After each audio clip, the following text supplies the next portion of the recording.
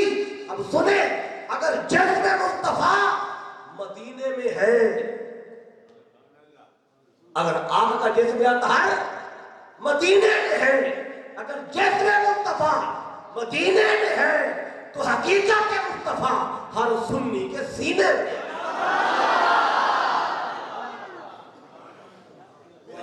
جسم مدینے میں ہے تو حقیقت ہر سنی کے سینے میں۔ اگر مصطفیٰ کی حقیقت ہے تو سنی تو ہر جگہ پہ، تو پھر حقیقت بھی۔ اچھا، حقیقت کی تعریف یہ ہے کہ حقیقت ہر جگہ پہ ہوتی ہے۔ اچھا، آپ کہیں گے آقا ہر جگہ پہ، ہر جگہ پہ؟ میں کہتا ہوں جی ہاں، ہر جگہ پہ۔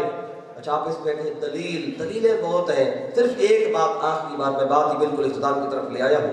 اب سنیں، آقا ہر جگہ پہ، حقیقت مصطفیٰ ہر جگہ پہ۔ اب مثال سے بات سمجھ لیں، بچے بھی سمجھ جائیں گے۔ دیکھیں، ایک ہے ہمارا جسم، ظاہری بشری جو جسم ہے، اور ایک اس کے اندر ہے روح۔ تو حقیقت کیا ہے؟ روح ہے۔ روح ہے تو جسم ہے، روح گئی تو جسم بھی کسی کام کا نہ رہا۔ اب سنیں، حقیقت وہ جو بشری وجود ہے، سنیں، آپ کے جسم میں روح ہے کہ نہیں ہے؟ ہے نا بھائی؟ تو کبھی دیکھی بھی ہے تو صحیح نا؟ جو لوگ کہتے ہیں آقا موجود ہے تو کہاں ہے؟ بھئی آپ کے اندر روح تو ہے، کہاں؟ جسم میں روح ہے پر نظر کبھی نہیں آئی۔ جو کہتے ہیں آقا ہے تو نظر کیوں نہیں آتے؟ جو روح ہے تو صحیح نا، پر کبھی دیکھی نہیں، تو اسے بن دیکھے مانتا ہے، تو مصطفیٰ کو بھی بن دیکھے مانتا۔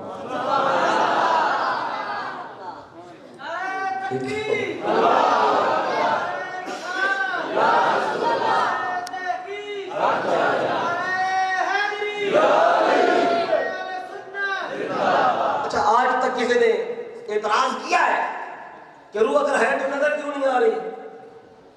ہے تو دکھاؤ۔ روح کو بن دیکھے مان لیتے ہو، اور جو کائنات کی روح ہے، آقا کائنات کی روح ہے۔ کیا فرمایا؟ لولاک لما خلقت الافلاک، اے حبیب اگر تجھے نہ بنانا ہوتا نا، مجھے ان کو بنانے کی ضرورت ہی نہیں تھی۔ تو اگر تیرے جسم میں روح ہے، بن دیکھے مانتا ہے، تو پھر مان جا کائنات کی روح بھی ہے۔ اچھا، روح کی نشانی کیا ہے؟ جب تک جسم میں حرکت ہو تو سمجھے روح ہے۔ زبان بول رہی ہے، یہ نشانی ہے کہ روح ہے۔ ہاتھ حرکت کر رہا ہے، روح ہے۔ آنکھیں تک رہی ہے، روح ہے۔ کان سن رہے ہیں تو سمجھے روح ہے۔ جب روح نکلتی ہے تو جسم ساکن ہو جاتا ہے، ایسا ہوتا ہے نا۔ اب سنیں، اگر ہاتھ حرکت کرے تو یہ نشانی ہے کہ روح موجود ہے۔ زبان حرکت کرے، بولے، نشانی ہے روح ہے۔ تو جب جسم حرکت کرتا ہے تو پتہ چلا جسم کی روح ہے۔ اگر سورج نکل رہا ہے، چاند بھی گھٹ بڑھ رہا ہے، زمین بھی غلے دے رہی ہے، سمندر بھی ہے، دریا بھی چل رہے ہیں، اگر آسمان سے بارشیں بھی آ رہی ہیں تو سمجھ لو تو کائنات کی روح بھی موجود ہے۔ جب روح جائے گی تو یہ کائنات ختم ہو جائے گی، یہ کائنات بچے گی ہی نہیں، کیونکہ اس کائنات کا مقصد صرف مصطفیٰ ہے، حضور کی ذات پاک ہے۔ اچھا، ایک بات یہ واضح ہوگی نا، آقا ہیں، آقا موجود ہے، روح موجود ہے، نظر نہیں آتی پر مانتے ہیں، حضور بھی موجود ہے۔ اچھا، اگلی بات، ہر جگہ پہ ہیں، یہ کہاں سے ثابت ہوگا؟ ہر جگہ پہ، آپ کے چکر پر 136 میں میں کہتا ہوں یہاں بھی ہے، 116 میں وہاں بھی ہے، بہاری میں وہاں بھی، ملتان جائیں وہاں بھی، جہاں جائیں مصطفیٰ موجود۔ اچھا آپ اس پہ دلیل دیں۔ اچھا آپ کے جسم میں، آپ دلیل سن لیں، آخری بات ہے، بالکل بات ختم کر رہا ہوں۔ دلیل سن لیں کہ آقا ہر جگہ پہ ہے۔ دلیل کیا ہے؟ پہلی دلیل سے یہ ثابت ہوا کہ آقا ہیں، اب یہ ثابت ہو رہا ہے کہ آقا ہر جگہ پہ ہے۔ اچھا آپ کے جسم میں روح ہے، آپ نے کہا ہے، نظر نہیں آتی، مان لیتے ہیں، ٹھیک ہے، پہلی بات ہے۔ اب مجھے آپ بتائیں، آپ کے جسم میں روح تو ہے، مجھے ہاتھ رکھ کے بتائیں کہ جسم میں روح کہاں پہ ہے؟ کوئی بندہ کھڑے ہو کے بتائے میری روح یہاں پہ ہے، کوئی کہے یہاں پہ، کوئی کہے یہاں پہ، کہاں پہ ہے؟ آپ کہیں گے جسم کے ہر حصے میں ہے۔ بے روح کوئی کہے کہ پاؤں میں ہے، اوپر نہیں ہے، کوئی ہے ایسا بندہ؟ کوئی کہے آنکھوں میں ہے تو ہاتھوں میں نہیں ہے۔ بھی ایک وقت میں آپ کے جسم کی روح آپ کے ہر حصے میں ہے، تو جو کائنات کی روح ہے وہ بھی ہر وقت کائنات کے ہر حصے میں ہے۔ کائنات کی روح بھی ہر حصے میں ہے، اس لیے جہاں سے پکارو مصطفیٰ سنتے ہیں، جہاں سے پکارو۔ اب یہ وجہ ہے نا، جب اللہ نے یہ راز سمجھایا نا، جب جانوں پہ ظلم کر بیٹھو تو پھر کہاں آؤ؟ جاؤں کا، میں مدینے نہیں مصطفیٰ کے پاس آؤ، کیونکہ جو گناہگار ہر تو مدینے جا نہیں سکے گا، پیسے کوئی نہیں ہے، ویزا نہیں لگتا، 2 وقت کی روٹی مشکل سے ہے، تو مدینے کیسے جائیں؟ جان پہ ظلم کر بیٹھے، گناہ کر بیٹھے، اب جاتے رب معاف کرے، وَلَوْ أَنَّهُمْ إِذْ ظَلَمُوا أَنفُسَهُمْ جَاءُوكَ۔ اللہ نے نہیں فرمایا جب جان پہ ظلم کر بیٹھو، بہاری میں ہو، میکسی میں ہو، کہیں بھی رہتے ہو، نہیں فرمایا مدینے آؤ، جاؤکا، مصطفیٰ کے پاس آ جاؤ۔ اس لیے اللہ نے مصطفیٰ کو تیرے قریب رکھا ہے،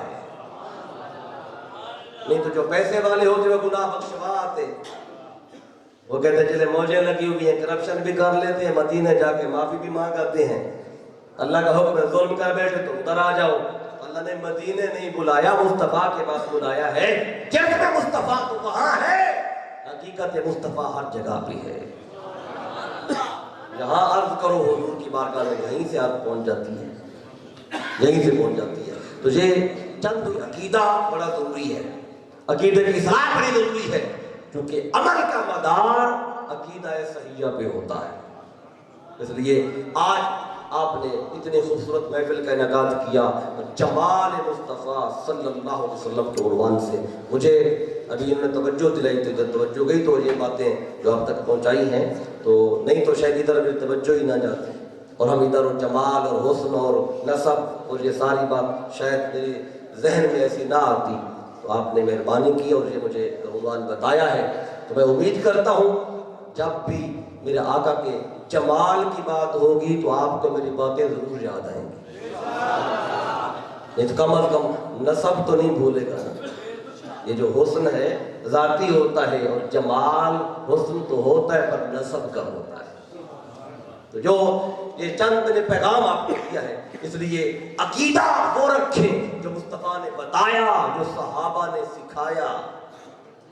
اب یہ جو جتنا کچھ بتایا ہے یہ صحابی اپنا عقیدہ بتا رہے ہیں، عقیدہ، اس لیے ہر شے سے بڑھ کے آقا سے پیار کرو، ہر شے سے بڑھ کے مصطفیٰ سے پیار کرو، یہ ایمان ہے، اور یہ صحابہ نے کر کے دکھایا ہے۔ ہر ایک سے بڑھ کے آقا سے محبت ہو، یہ ایمان ہے۔ اس لیے یہ جو پہلو ہے محبت کا، عشق کا، یہ آج ختم ہوتا جا رہا ہے، اور کفر کی بڑی کوشش یہی ہے کہ اسلام اور مسلمانوں کے دلوں سے عشق مصطفیٰ کو ختم کریں، لیکن یہ عشق مصطفیٰ کبھی ختم نہیں ہو سکتا۔ یہ کفار کی سازشیں، یہ دشمنوں کی سازشیں کبھی یہ کامیاب نہیں ہو سکتی۔ اگر کسی بدبخت نے مصطفیٰ کے خلاف زبان کھولی تو مصطفیٰ کے عاشق کبھی بھی اس کی یہ خواہش اور کوشش پوری نہیں ہونے دیں گے۔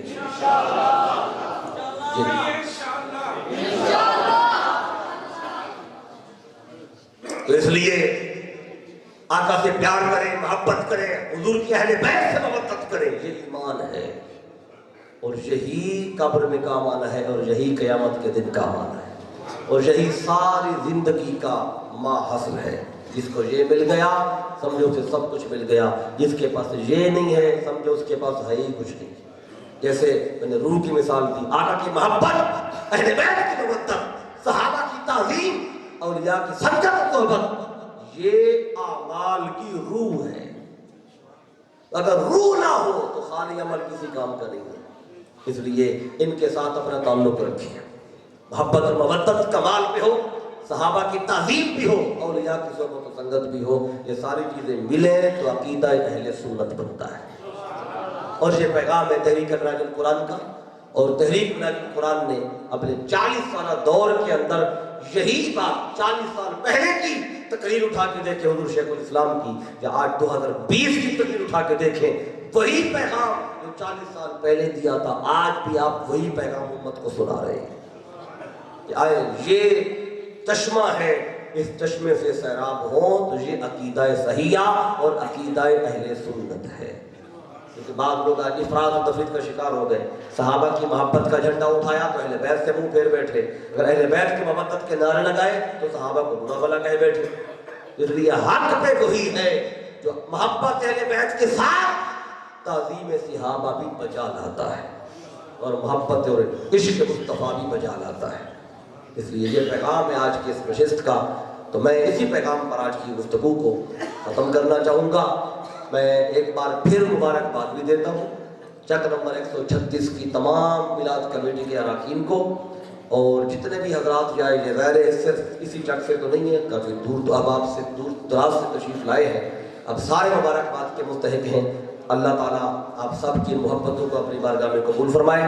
میں شکر گزار بھی ہوں تحریک منہاج القرآن بہاڑی کے صدر جناب محترم چودھری جاوید اشرف برائٹ صاحب اور جناب محترم حافظ ساجد صاحب کہ جنہوں نے مجھے مدعو کیا، اور آج یہ میرا خیال ہے تیسری بار میں آپ کے چک میں آیا ہوں۔ پہلے 2 دفعہ حافظ ساجد صاحب کے والد بھائی جان کی جب وفات ہوئی تھی تو ان کے اصالہ ثواب کے لیے چہلم میں حاضر ہوا تھا، اور ان کے قرآن خوانی میں بھی حاضر ہوا تھا، تو آج میلاد کے موقع پہ پہلی بار یہ موقع ملا ہے، سعادت ملی ہے۔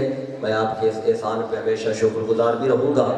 تو میں نے ہمیشہ کہتا ہوں، آج بھی اسی بات کی بات ختم کروں گا، میں نے جتنی دیر بھی بات کی ہے، اگر میرے کو ایک بھی بات اچھی لگی ہونا، ایک بات کا یقین کیجئے گا، اس میں میرا کوئی کمال نہیں تھا۔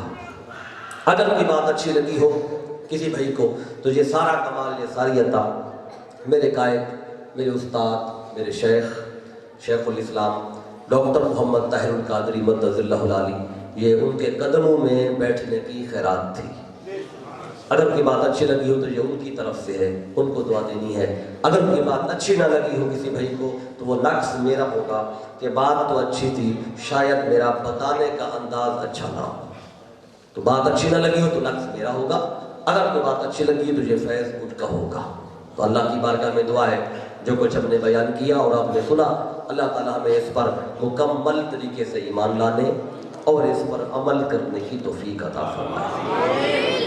وما علی الشیٰ الا البلاغ۔